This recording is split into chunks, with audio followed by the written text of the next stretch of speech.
Greetings everyone, here's Lodrik again, and this is the game War in the Pacific Advanced Edition. This is my play-by-email match against AsuRob. He's the Allied Commander, and for me it is the Empire of Japan. Now it is the 29th April 42 turn. So, well, it's second left day, and I have to use my amphibious loading bonus. And I have here an enemy cargo ship trying maybe to escape. And I finally get also torpedo hits. Okay, good. So one of my submarines is intercepting here this cargo ship, and maybe they are trying to escape the base I took the day before. I don't know. This cargo ship is going down. Then up here is still hunting. And these are the best British, I think, sub-hunter destroyers. And we have shallow water and deep water. But this will not really save a submarine more. And I have here 3 hits and on fire. It's a convoy, so this was escort. We'll see how strong is the damage for my submarine. This was the AG. I think my submarine failed yesterday to hit, but today I get the kill. Because it's a very small ship, so 1 torpedo is, of course, always enough.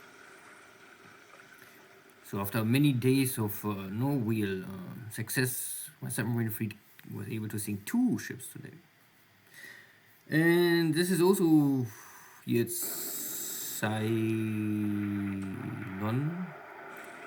These are my battle cruiser formation. So with a cruise speed of 5, can make 10 hexes per day with normal cruise speed. So this is why I built up this destroyer. They are all high speed cruisers. And I intercept here the cargo ship and the AP and the other AP. You can see all here in the port. I think they are all in the port and they must leave the port now. And so I can intercept them. They're all empty. But less ships for the Allies for the future.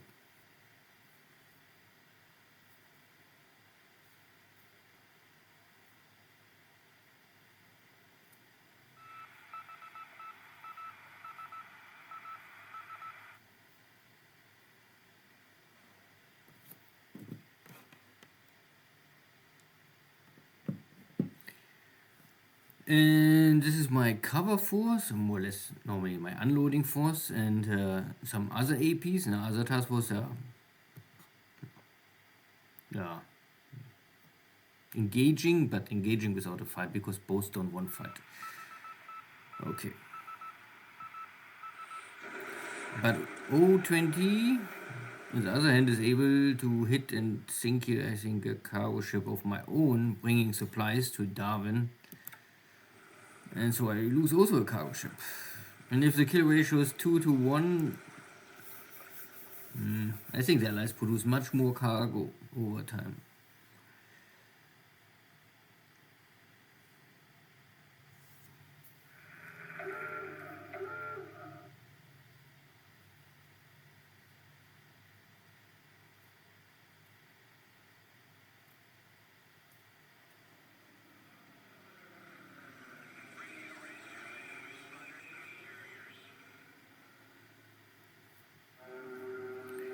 And every day sweep over Nadi. It's hard for me to really get my air wings back to full ready. And today I skipped my cap and go for long range cap to cover my army forces in the source. And of course today there are enemy strike aircraft coming for Darwin. I simply don't have enough supplies and air wings to cover everything. So 1 cargo ship heavily damaged or on fire, and other one is maybe okay, maybe. So this is where my zeros are. They are protecting my retreating forces. Now I can slaughter the Hudsons. That is fine. I mean, slaughter is a little big word, but I can take 2 or 3 out. More are coming. So one more down, maybe 3. And this one, no. Okay. At the same time, the British Air Force is attacking Diamond Harbor. Oscar's trying their best, and today I can win again this air war. And here are B-17s coming. Everywhere B-17s. I cannot really stop them. But my flag is very strong, and yeah, he's coming in 11,000 feet, so that is all fine, but my flag is here powerful. And maybe this aircraft was already damaged, so... Our Cobras are still trying to sweep. Sometimes they're successful, but more than 1-to-1 kill ratio, I think you cannot get out of this airframe. They are not really dogfighter.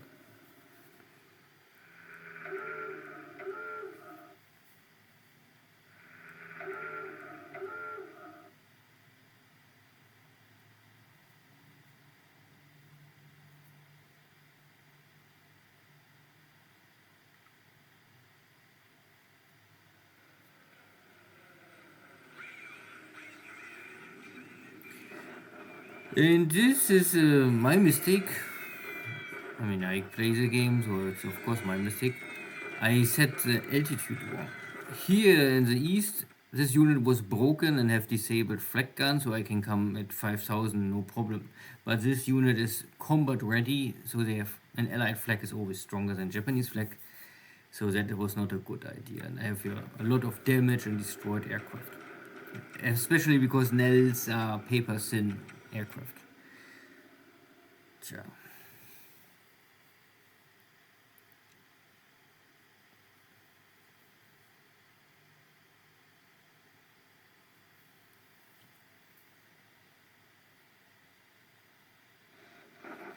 Good.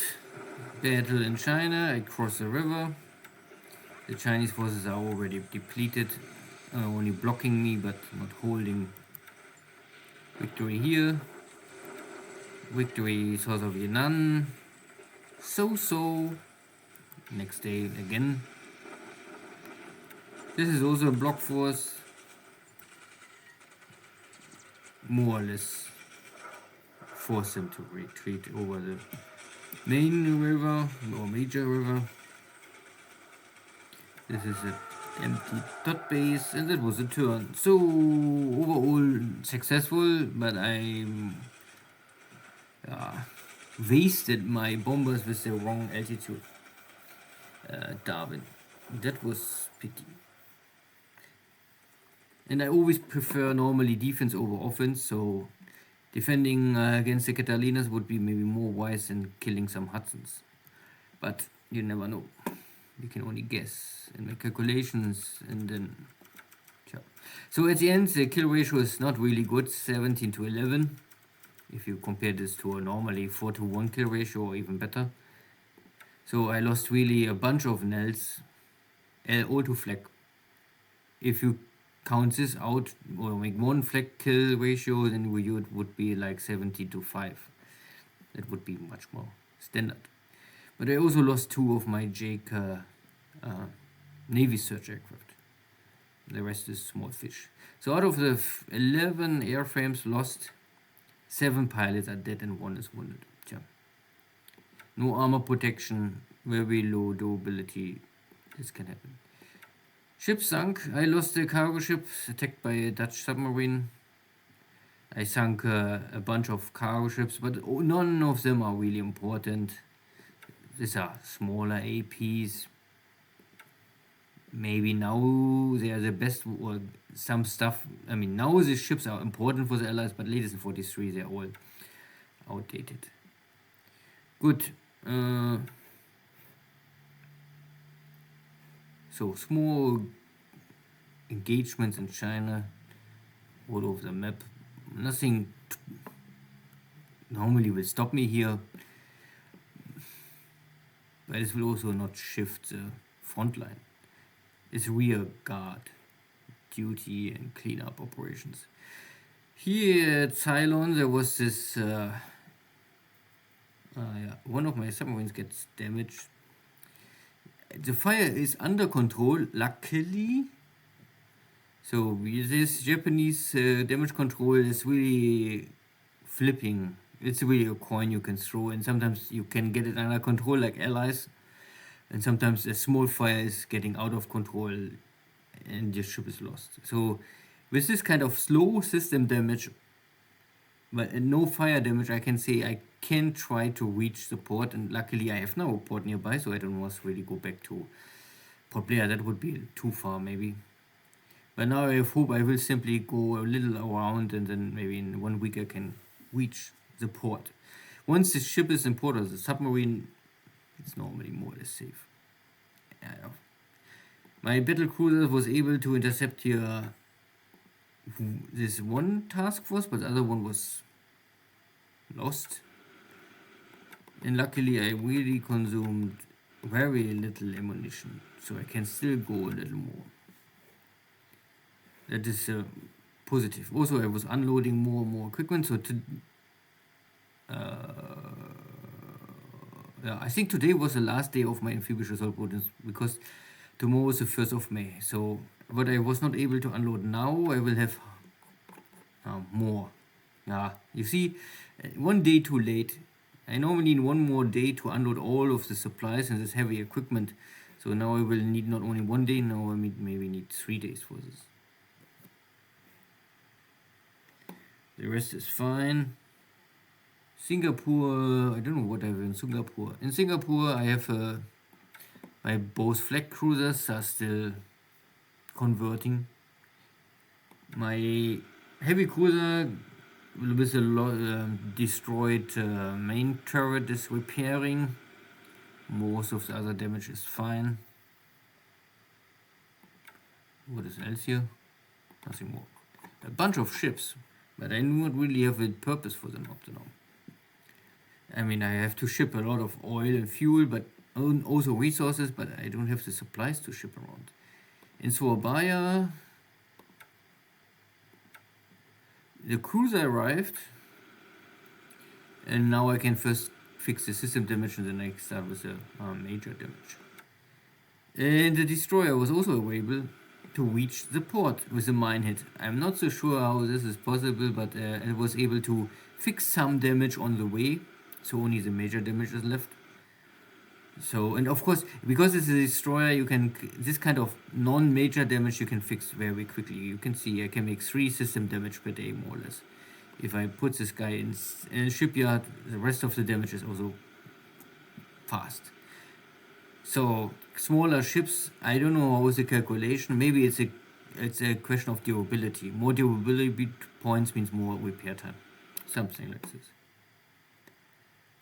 Good, so unluckily I lost the cargo ship outright. Luckily it looks like this ship was more or less empty anyway. So I have only here a little equipment left to unload from the division, and these are the 2 ships damaged by airstrikes. This ship is lost. I don't think that will survive. This one we will see. I can stand them down both, and then I have the port facility, so maybe the port can help to fix and get the fire under control. We will see. Here's also a cruiser formation. I hold them on standby because I know there are some destroyers nearby. If I get detection on them, I can maybe move out again. But I must be careful. I know that here's an airbase nearby with Catalina, so a potential torpedo attack is always a threat. Here was my Nell bombers. Here you can see this air wing, 6 pilot killed last turn. And I lost here a bunch of aircraft. I cannot even move. And I don't have enough supplies to reinforce this air wing. But you can see that there was 36 aircraft before. Now it's only 30. So 6 aircraft lost. And 6 pilot lost. So no chance to survive this kind of stuff. Nells are really durability of 35. I mean, there is some durability, but no armor, and compared to allied aircraft, this is really not enough. So I really don't like to fly low if there's enemy flag. But yeah. If you want to hit something, you must fly low. This looks all fine. A lot of submarines, of course, everywhere, but they're not super successful. But I mean, similar story for me. I try to block this base locations, I know, but I'm not so sure if there's no enemy cargo or if I only miss them. I took Tarawa. I will try to get also all these dot bases, but I must keep an eye on this enemy destroyer. And the rest looks fine for me. Good. Then see you next time. Take care. Bye bye.